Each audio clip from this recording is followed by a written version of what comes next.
Hey, I never thought I'd be here sharing this, but my life has taken a turn I could never have anticipated. I don't even know if I'm looking for advice or just venting, but I need to get this off my chest. It all started a year ago, or maybe longer, now that I think about it. My wife, Lisa, and I have been married for 9 years. We have 2 beautiful kids, Ethan and Mia, and for a long time, I thought we had a happy life. Sure, we had our ups and downs, but who doesn't? But over the past year, Lisa started acting off. She was glued to her phone more than usual, often smiling at something on her screen and quickly locking it when I entered the room. At first, I brushed it off. She said she joined some new online book club and was chatting with people from around the world. It sounded innocent enough, and honestly, I didn't think much of it. But then, packages started arriving. Small, expensive-looking gifts, jewelry, perfume, designer handbags. When I asked her about them, she shrugged it off, claiming they were promotional samples for her online reviews. It seemed plausible at the time. She was always dabbling in side gigs like that. The real turning point came when I stumbled across an unfamiliar email notification on our shared tablet. It was a payment confirmation for a large sum of money, sent to Lisa from someone named Marcus. The sender's message was just a heart emoji. When I asked her about it, she laughed it off. "Oh, that's Marcus from the book club," she said. "He's just generous. It's nothing serious." Generous? That word stuck in my head like a splinter. I tried to let it go, but the unease grew. I started paying closer attention, and that's when I noticed her spending more time locked away in our home office. She'd say she was writing reviews, or working, but I couldn't help but wonder what was really going on. One night, curiosity got the better of me. After she went to bed, I logged into her email, something I'd never done before in our marriage. What I found shook me to my core. Lisa wasn't just chatting in a book club. She'd been corresponding with Marcus for months. The emails were filled with intimate conversations, promises, and worst of all, explicit photos she'd sent him. And Marcus? He wasn't just generous. He'd been sending her money regularly, thousands of dollars over the past year. I felt sick to my stomach. My wife, the woman I thought I knew, had been leading a double life right under my nose. I confronted her the next morning, and that's when everything came crashing down. When I confronted Lisa the next morning, I couldn't even form the words properly. My hands were shaking as I showed her the emails and payment confirmations. "What is this, Lisa? Who is Marcus, really?" She froze, her face draining of color. For a moment, I thought she was going to confess, but then she did something that caught me completely off guard. She laughed. "You're blowing this way out of proportion," she said, her tone dismissive. "Marcus is just a friend. It's not what you think." "Not what I think?" I snapped, my voice trembling with anger. "I saw the pictures you sent him, Lisa. I read the emails. He's not just a friend." Her expression hardened. "Fine," she said, crossing her arms. "Yes, I sent him pictures. But it's not like I cheated on you physically. It was just fun. Harmless. I didn't think you'd take it so seriously." "Harmless?" The word burned as it came out of my mouth. "You've been lying to me for months, taking money from this guy, sending him pictures like you're some kind of stranger to me. And you think that's harmless?" She sighed, rolling her eyes like I was being unreasonable. "Look, Marcus is just lonely, okay? He's going through a divorce, and he enjoys the attention. It's not like I'm leaving you for him. You're overreacting." I couldn't believe what I was hearing. Overreacting? My wife had been emotionally, and financially, entangled with another man for a year, and she was acting like it was no big deal. "What about the money?" I demanded. "Why is he sending you thousands of dollars? Are you selling yourself to him?" That question must have hit a nerve because her face twisted in anger. "How dare you say that? It's nothing like that. He offered to help me with some bills, and I accepted. That's all. You know how tight things have been lately." "Tight?" I repeated, my voice rising. We're not struggling, Lisa. If you needed help, why didn't you come to me? Her silence was deafening. She just stood there, staring at me with a mixture of defiance and guilt, and I realized she didn't have an answer. Or maybe she just didn't care enough to give me one. That night, I slept on the couch. The distance between us felt like a chasm, and for the first time in our marriage, I wasn't sure if we could come back from this. I didn't know how to look at her without seeing the lies, the betrayal. But little did I know, the worst was yet to come. The next few days were unbearable. Lisa and I barely spoke. She acted like nothing had happened, going about her day as if we hadn't just had the most explosive fight of our marriage. It was infuriating, but also deeply unsettling.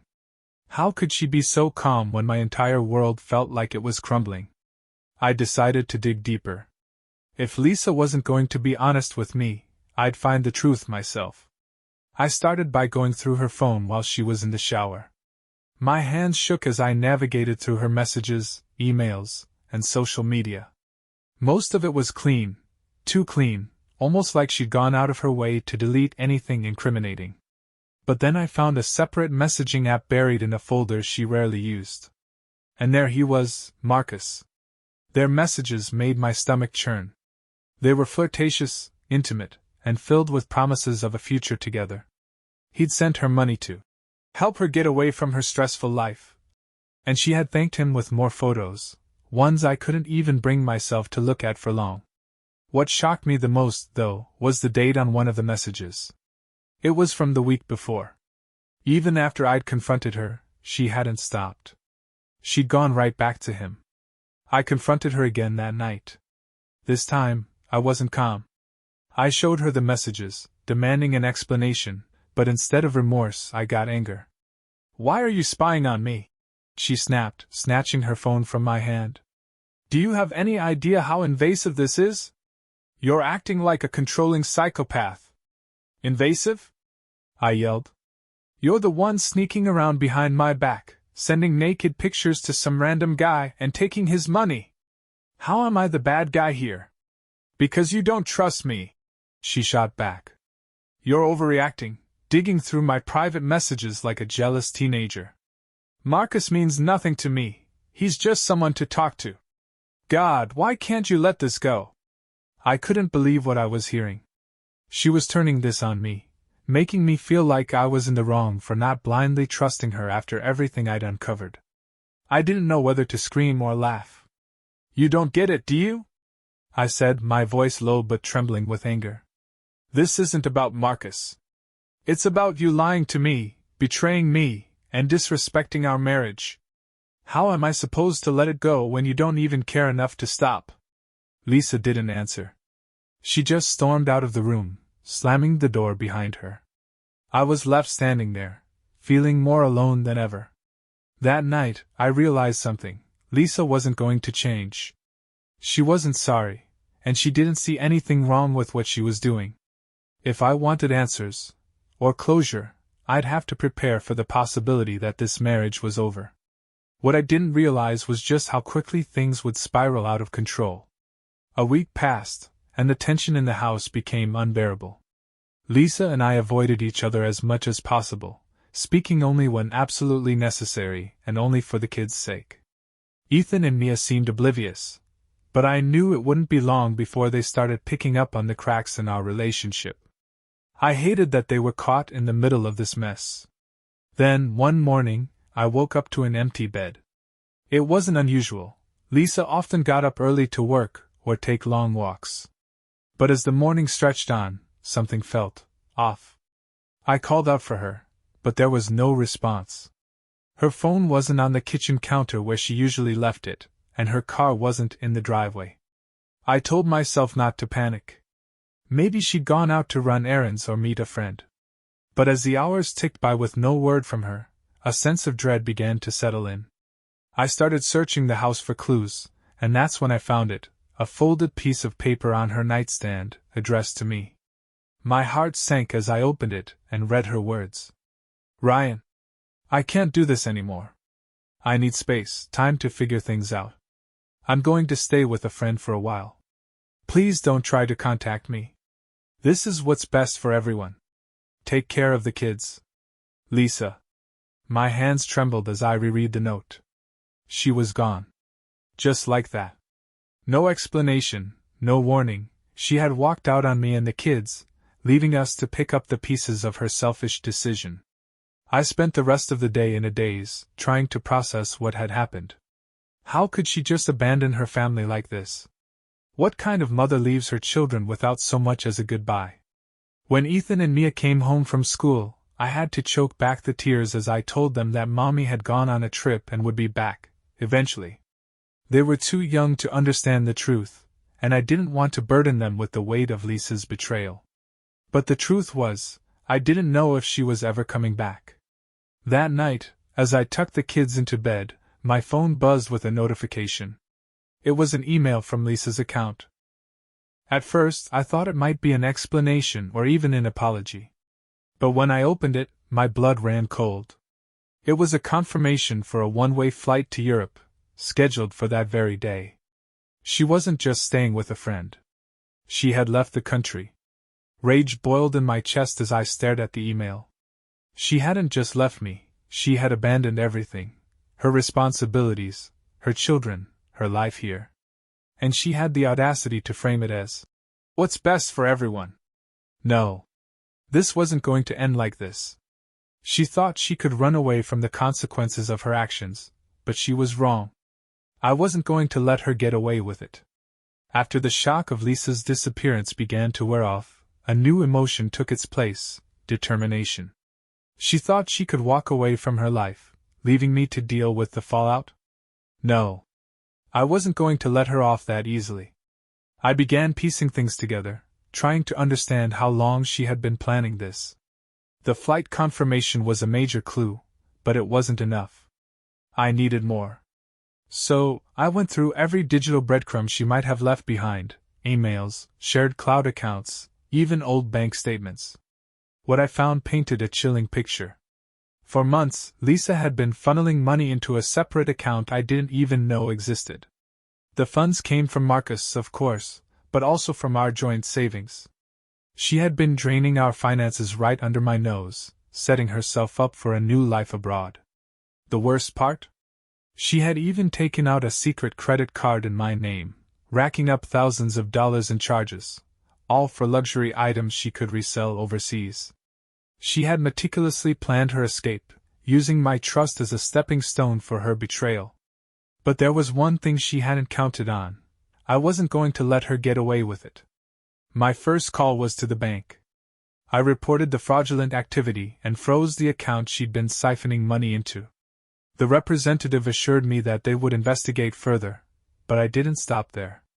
I filed a police report for the unauthorized credit card and contacted a lawyer to explore my options for full custody of the kids.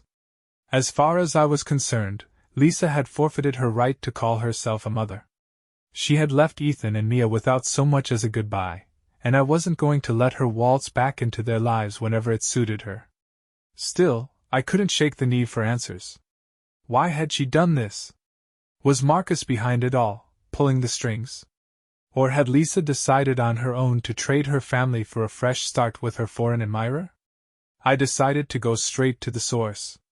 I tracked down Marcus's email from the messages Lisa had left behind and sent him a simple but direct message. Marcus, I know about you and Lisa. I know you've been sending her money, and I know she's with you now. We need to talk. Ryan. To my surprise, he responded within hours.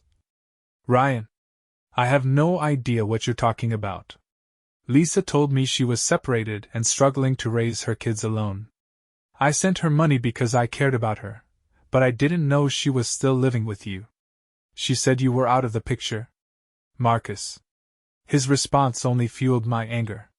Lisa hadn't just lied to me, she had lied to Marcus, too, manipulating him into funding her double life. The man I had envisioned as my nemesis turned out to be another victim of her deceit. But even as the truth unraveled, I couldn't shake the feeling that this was only the beginning. Lisa might have left the country, but her actions had left a trail of destruction that wasn't going to fade anytime soon. And I wasn't done. Not by a long shot. As I sat with Marcus's email, the pieces of Lisa's betrayal clicked into place like a dark, twisted puzzle. She had manipulated him, drained our resources, and abandoned her own children, all without a shred of remorse. But while she might have been gone, she wasn't untouchable. If Lisa thought she could build a new life overseas free from the consequences of her actions, she was about to get a rude awakening. The first step of my plan was to make sure she couldn't access any of the money she'd stolen. I worked with the bank to completely lock down her hidden account and reported the unauthorized charges on the credit card. To my satisfaction, the bank flagged them as fraudulent and started the process of reversing them. Every dollar she had schemed to take was being pulled out from under her. Next, I turned my attention to Marcus. I couldn't say I felt sympathy for the man, but he had unwittingly become a pawn in Lisa's game. I called him directly, and though he was initially defensive, the tone of the conversation shifted when I revealed everything I knew. She lied to both of us, I told him bluntly. She wasn't separated, Marcus. She was living with me, our kids, all while pretending to be the struggling single mom you thought you were helping. There was a long pause on the other end of the line before he finally spoke. I don't know what to say, he admitted. I thought she loved me. I thought I was helping her escape a bad situation. Well, now you know the truth, I said. She's been using you, just like she used me. If I were you, I'd cut her off before she bleeds you dry. He promised to think about it, though I wasn't sure if he'd actually follow through. Either way, the seed of doubt had been planted. I could only hope it would grow into action. The final piece of my plan involved Lisa's new life overseas. I used every detail I could find, her flight itinerary, her emails, even the names of the people she had mentioned in passing during her correspondence with Marcus. With the help of my lawyer, I began filing for full custody of Ethan and Mia, citing abandonment and financial misconduct. But I didn't stop there. I reached out to local authorities in the country she had fled to, alerting them to her fraudulent activity and the active cases against her in the U.S. I provided every shred of evidence I had, the siphoned money, the unauthorized credit card, and the emails that painted a clear picture of her scheme. If she thought she could live comfortably abroad, she was in for a nasty surprise. And then, just as I was finalizing these steps, I got an unexpected message from Lisa. Ryan, I know you're angry, and I don't blame you. But you don't understand, I had to leave. I couldn't take it anymore. I felt trapped, suffocated. Marcus offered me a way out, and I took it. Please understand, it wasn't about hurting you or the kids. I miss them. I miss you. I just need time to figure things out. Please don't make this harder than it has to be. Lisa. Her words felt hollow, manipulative, a pathetic attempt to justify her selfishness. She wasn't sorry for what she'd done. She was sorry she was getting caught. I didn't respond. Instead, I doubled down. I wasn't just going to take away her safety net. I was going to make sure she had nothing left to cling to. Lisa's message sat unread after my initial glance. I wasn't going to dignify her attempt at damage control with a response. Instead, I poured all my energy into seeing my plan through. The first cracks in her carefully constructed escape began to show just days later. Marcus called me again, his tone more agitated this time. You were right, he said bitterly. I confronted her, and she admitted it. She lied about everything, about being separated, about needing money for her kids. She even tried to spin it like she was doing it all for me. What are you going to do? I asked, keeping my tone neutral. I've already cut her off, he said. No more money, no more contact. She's on her own now. Hearing that was more satisfying than I expected. Lisa had played Marcus like a puppet, but now he'd severed her strings. With her primary source of funds gone, she was about to face the harsh reality of the life she had chosen. But I wasn't done. I needed to make sure she couldn't worm her way out of the situation she'd created.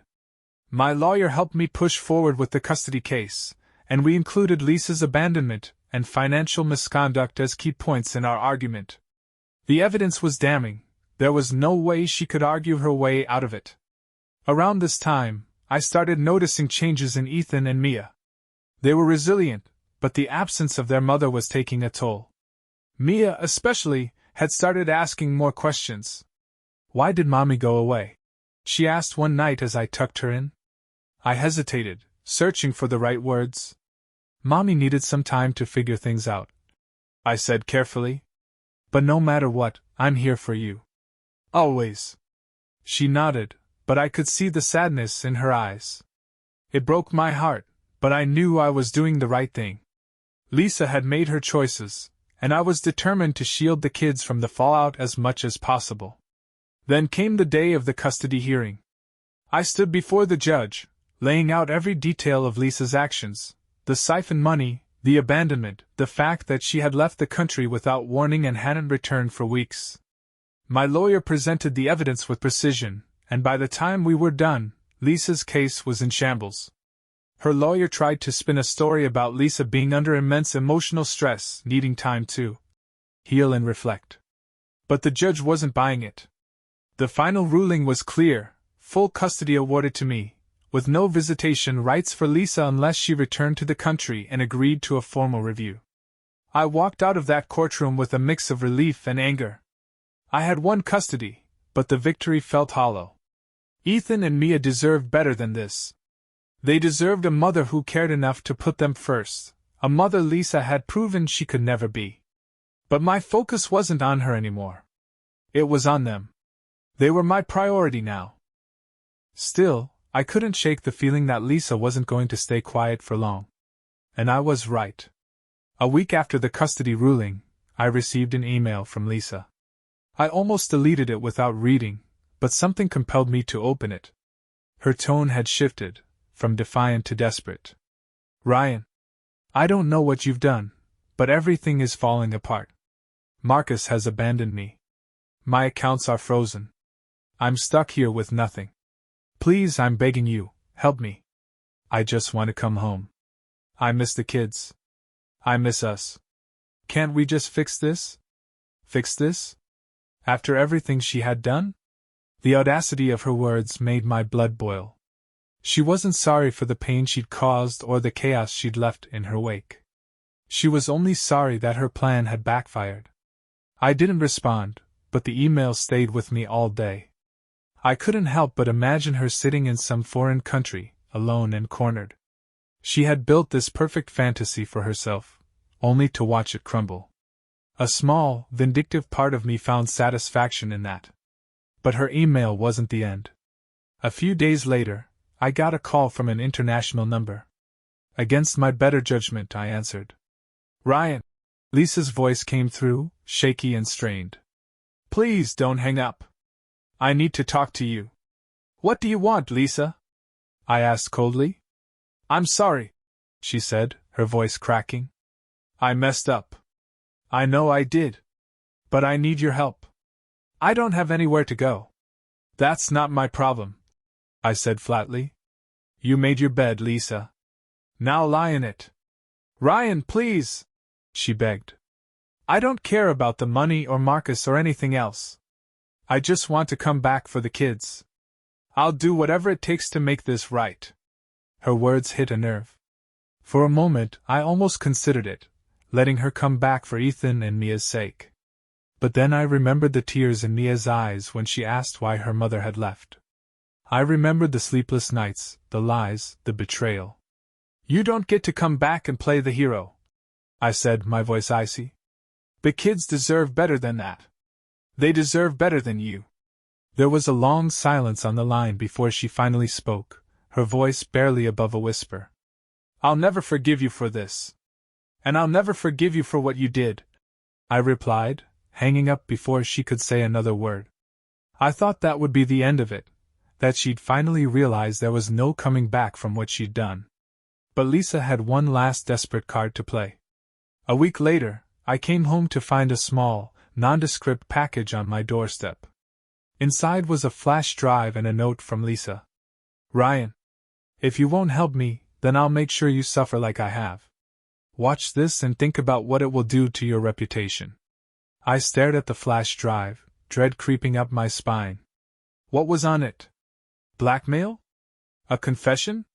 Whatever it was, I knew Lisa wouldn't go quietly. When I finally worked up the nerve to plug it into my computer, what I saw stunned me. Lisa had compiled clips of our worst moments, arguments, heated fights, anything that painted me as a controlling or angry husband. She had taken snippets out of context, twisting the narrative to make me look like the villain. It was a clear attempt to discredit me, to paint herself as the victim in this mess. But what Lisa didn't realize was that I had my own arsenal of evidence. The truth was on my side, and I wasn't about to let her rewrite history. Lisa's flash drive was a cheap shot, but it didn't scare me. If she thought she could intimidate me into letting her back into our lives, she had miscalculated. I wasn't the same person she had manipulated for years. I watched every clip on the drive, noting the careful editing and the blatant misrepresentation. Most of the videos were from arguments we'd had over the years, moments where I'd raised my voice or shown frustration. But taken out of context, they painted a one-sided picture, a narrative where she was the victim of an unreasonable and angry husband. It was cunning, but not enough to break me. The next day, I called my lawyer and told him everything. "She's trying to smear me," I explained. "If this gets out, it could hurt me, and the kids." "We'll get ahead of it," he assured me. "Send me everything on the flash drive. We'll prepare a response and make sure the truth comes out if she tries to release this." But I wasn't just going to play defense. Lisa wanted a war, and I was ready to give her one. I began compiling my own evidence, a timeline of her betrayal, complete with emails, bank records, and her own damning messages to Marcus. I even included the footage of her leaving our home to meet him, proof that her abandonment of our family wasn't a desperate cry for help but a calculated escape. With everything ready, I sent Lisa a message of my own. "Lisa, I saw the drive. Nice try. If you think this will work, you're mistaken. I have more evidence than you can imagine, and I won't hesitate to use it if you push me. Don't contact me again unless you're ready to take responsibility for what you've done." She responded almost immediately. "Ryan, I don't want to do this, but you've left me no choice. You've ruined my life, taken my kids, and turned Marcus against me. What else am I supposed to do?" I stared at her words, incredulous. Even now, she refused to take any responsibility for her actions. She was still trying to play the victim, as if she hadn't orchestrated this entire mess herself. "You're supposed to live with the consequences," I muttered under my breath as I deleted her email. Over the next few days, I waited to see if she would follow through on her threats. But Lisa remained silent. Maybe she realized she was out of moves, or maybe she was regrouping for another attack. Either way, I was ready. Then, one evening, I got a call from Marcus. "I thought you'd want to know," he said, his voice hesitant. "Lisa reached out to me again." "What did she want?" I asked, already bracing for another betrayal. "She begged me to help her," he said. "She's desperate, Ryan. She said she has nothing left, that you've ruined her life." "And what did you say?" Marcus paused before answering. "I told her I was done. I told her to stop blaming everyone else for her mistakes and figure her own way out of this." For the first time in weeks, I felt a flicker of satisfaction. Lisa had burned every bridge she had, and now she was finally facing the reality of her actions. But even as the dust began to settle, I couldn't shake the feeling that this wasn't over. Lisa was cornered, and I knew from experience that a cornered person could be dangerous. If you want more stories like this, don't forget to like, comment, and subscribe.